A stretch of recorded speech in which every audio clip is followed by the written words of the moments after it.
അനന്തരവനും ഭാര്യയ്ക്കും ഡാഡി ഈ വീട് എഴുതി കൊടുത്തോ? അത് നീ അറിയേണ്ട കാര്യമില്ല. എനിക്കറിയണം. ഇവിടെ എന്ത് നടന്നാലും ഞാൻ അറിയണം.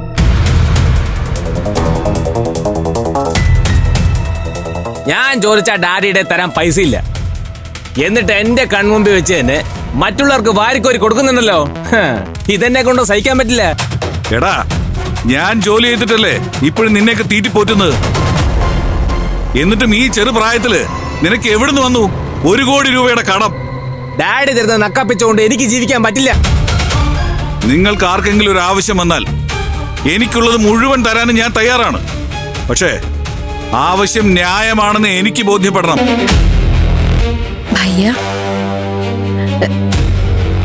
കീർത്തി ബേട്ടയുടെ വീട്ടുകാർക്ക് മുന്നിൽ മിഥുൻ ബേട്ടയ്ക്ക് കോയി സമ്പത്ത് നഹി. ഈ കാരണെങ്കിലും അവന് കൊടുത്ത.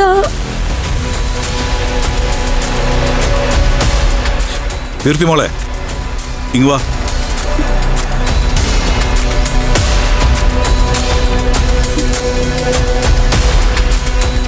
വേണമെങ്കിലേ ഈ വീട് ഞാൻ ഇവളുടെ പേരിൽ എഴുതി കൊടുക്കും.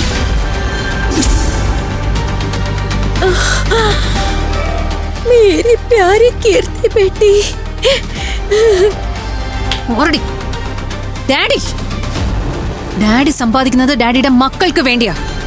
അനന്തരവനോ അയാളുടെ ഭാര്യയ്ക്കോ ഒരു ചുക്കും കൊടുക്കാൻ ഞാൻ സമ്മതിക്കില്ല.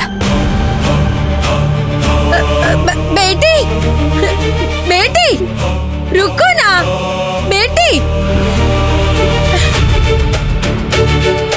മോൾ ഇതൊന്നും കണ്ട് പേടിക്കണ്ട കേട്ടോ. മെല്ലെ മെല്ലെ ഇതൊക്കെ നിന്റെ ജീവിതത്തിന്റെ ഭാഗമായിക്കോളും. പക്ഷേ അപ്പോഴേക്കും ഇവരെ കണ്ട് പഠിച്ച് അങ്ങനെ ആവാതിരുന്നാ മതി.